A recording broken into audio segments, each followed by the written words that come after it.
नमस्कार दोस्तों, आज से हम जनरल स्टडीज़ के 20 क्वेश्चन करेंगे। तो सबसे पहले हम हिस्ट्री के क्वेश्चंस करेंगे, इसके बाद हम ज्योग्राफी एंड और भी जो सब्जेक्ट्स हैं उनको करेंगे। तो चलिए सबसे पहले स्टार्ट करते हैं पहले क्वेश्चन से। हड़प्पा की सामाजिक व्यवस्था थी समतावादी, दासश्रम आधारित, रंगवर्ण आधारित, जाति आधारित। तो हड़प्पा की जो सामाजिक व्यवस्था थी वो थी समतावादी। अगले प्रश्न पर चलते हैं। भारत में सबसे पहले खोजा गया शहर था हड़प्पा, पंजाब, मोहनजोदड़ो, सिंध। तो भारत में सबसे पहले खोजा गया शहर था हड़प्पा। अगले प्रश्न पर चलते हैं। हड़प्पा सभ्यता की खोज किस वर्ष की गई थी? तो हड़प्पा सभ्यता की खोज 1935 ईस्वी में, 1942 ईस्वी में, 1901 ईस्वी में, 1921 ईस्वी में। तो जो हड़प्पा सभ्यता की खोज 1921 ईस्वी में की गई थी दयाराम साहनी के द्वारा। ये क्वेश्चन नंबर 3 है दोस्तों, यहाँ मार्किंग नहीं हुई है तो इसको तीसरा मान लेना आप लोग। अगले प्रश्न पर चलते हैं।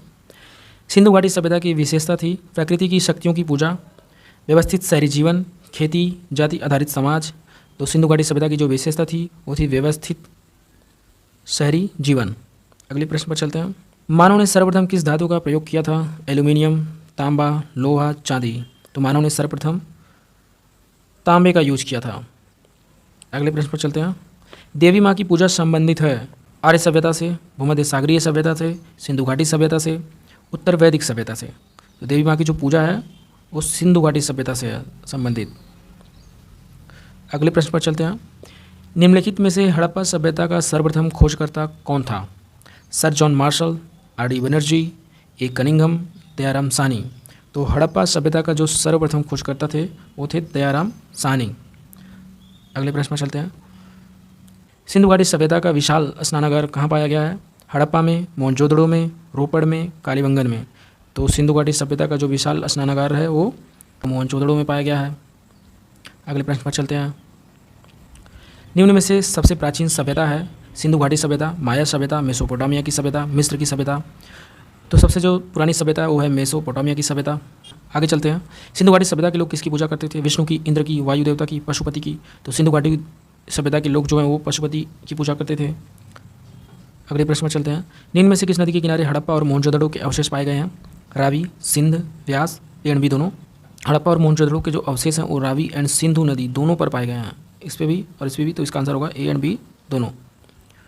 अगले प्रश्न पर आते हैं। सिंधु घाटी सभ्यता की लिपि है तमिल, संस्कृत, कन्नड़, अज्ञात।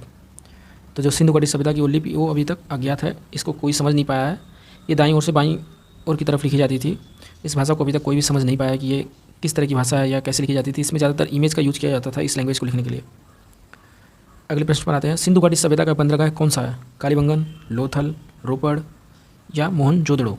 तो सिंधु घाटी सभ्यता का जो बंदरगाह है वो है लोथल। अगले प्रश्न पर आते हैं। वेद शब्द का अर्थ है ज्ञान, आदेश, कुशलता, शक्ति। तो वेद शब्द का जो अर्थ है वो ज्ञान है।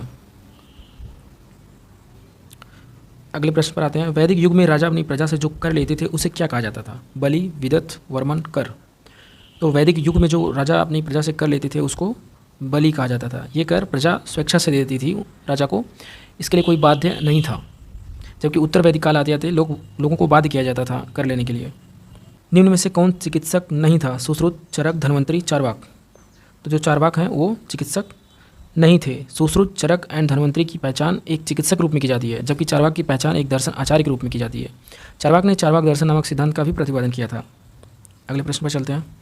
संस्कृत भाषा के पहले व्याकरणकर्ता कौन थे? मैत्रेय, कल्लड़, पाणिनि, कालिदास। तो संस्कृत भाषा के पहले जो व्याकरणकर्ता थे वो पाणिनि थे। एंड इन्होंने एक प्रसिद्ध व्याकरण ग्रंथ अष्टाध्यायी की रचना भी की है, याद रखना। पंचतंत्र के लेखक कौन है? वाल्मीकि, वेदव्यास, विष्णु शर्मा, तुलसीदास। तो पंचतंत्र के जो लेखक हैं वो विष्णु शर्मा है। गायत्री मंत्र किससे लिया गया है? अथर्ववेद से, ऋग्वेद से, सामवेद से, यजुर्वेद से। तो गायत्री मंत्र जो है वो ऋग्वेद से लिया गया है। प्रसिद्ध गायत्री मंत्र ऋग्वेद के 3रे मंडल से लिया गया है। यह मंत्र सूर्य देवता को समर्पित है। अगले क्वेश्चन एंड लास्ट क्वेश्चन को देखते हैं। उपनिषद क्या है? महाकाव्य, कथा संग्रह, हिंदू दर्शन का स्रोत, प्राचीन दंड व्यवस्था की एक बुक। तो जो उपनिषद है वो एक हिंदू दर्शन का स्रोत है। उपनिषद का शाब्दिक अर्थ है गुरु के समीप बैठकर ज्ञान प्राप्त करना। उपनिषदों की संख्या 108 है। तो दोस्तों आज का क्वेश्चन यहीं समाप्त होता है। मिलते हैं आप लोगों से अगली वीडियो में। तब तक के लिए धन्यवाद।